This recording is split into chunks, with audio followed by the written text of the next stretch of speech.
Hello guys, ito yung part 2 ng ating A Day in My Life.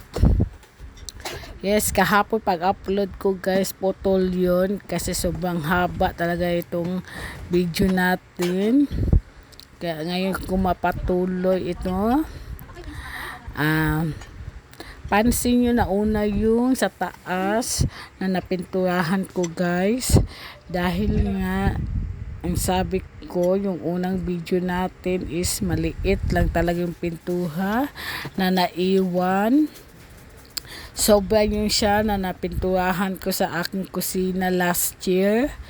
Kaya ngayon, paglinis ko sa taas ng bahay namin is may naiwan pa pala nito at matigas na siya guys. Kaya buti na lang nakita ko agad at na-check ko na pwede pa pala siya mapinturahan dito.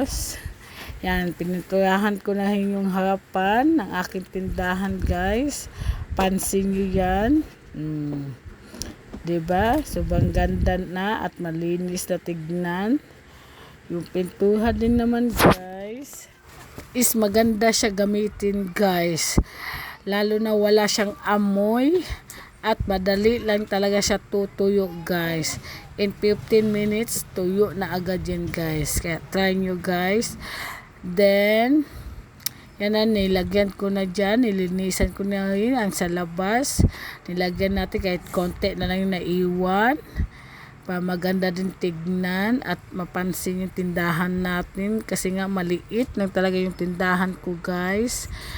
Pero thanks God, napupuno natin at na-maintain natin ang ating kalinisan dito sa ating munting tindahan.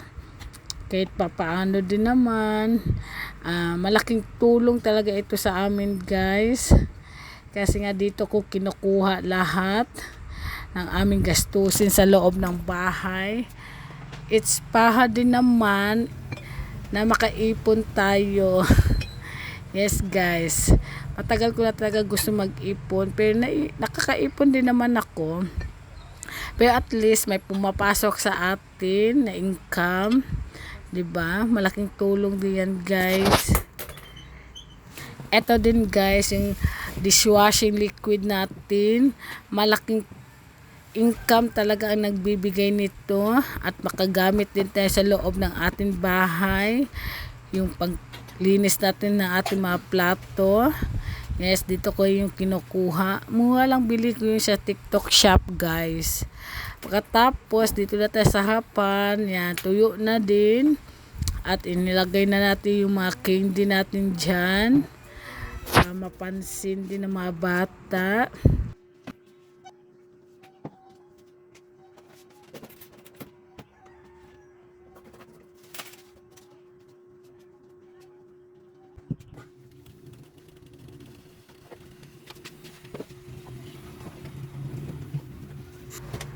Yan guys, binalik na natin yung mga gamit natin dito sa loob, yung mesa natin, yung lagayan natin ng mga pera, kalkul, lahat ng gamit, at saka yung pansin nyo dyan sa taas. May altar ako dyan guys, kahit maliit lang yan, at least maganda tignan, diba, para makabigay din ng ating blessing sa ating tindahan. Maganda kasi yan sa atin guys, na may altar tayo kahit papaano, kahit maliit lang, maglagay kayo. Ito na guys, sa harapan na, inayos na natin. Tingnan. Yan. Ayusin natin yung mga candy natin, yung mga biskwit natin na pang display.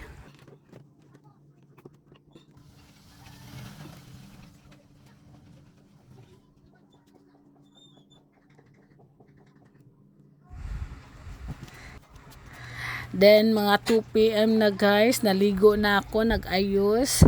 Papes ko din katawan natin at isipan. Yes, always yan dapat kalinisan. Then nag-compute na ako at naglista dahil nga magpapautos ako sa aking kapatid ng mga inumin. At ito na, dumating na din sila. Hindi pa ako nagpa-order guys. Hindi ko pa mapapansin at malinisan dito na area. Sobrang dumi na pala. sa sobra natin busy sa araw-araw natin dito sa tindahan. Pero thank you dahil nagbibigay itong blessing sa atin. May papupuntahan ang ating kapaguhan, guys, di ba?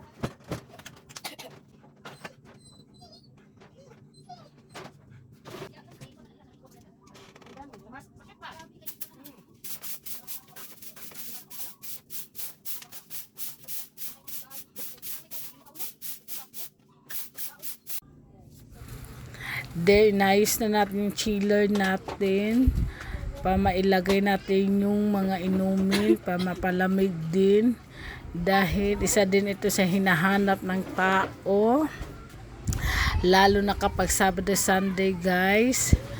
Nagiinom talaga yan sila. Yan, laban sa kakapoy, guys.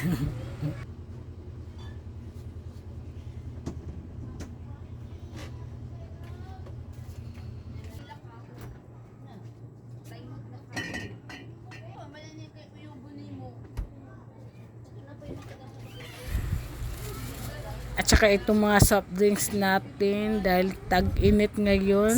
Kaya marami naghahanap nito. Kaya thank you talaga sa lahat ng sumusuporta. Bye!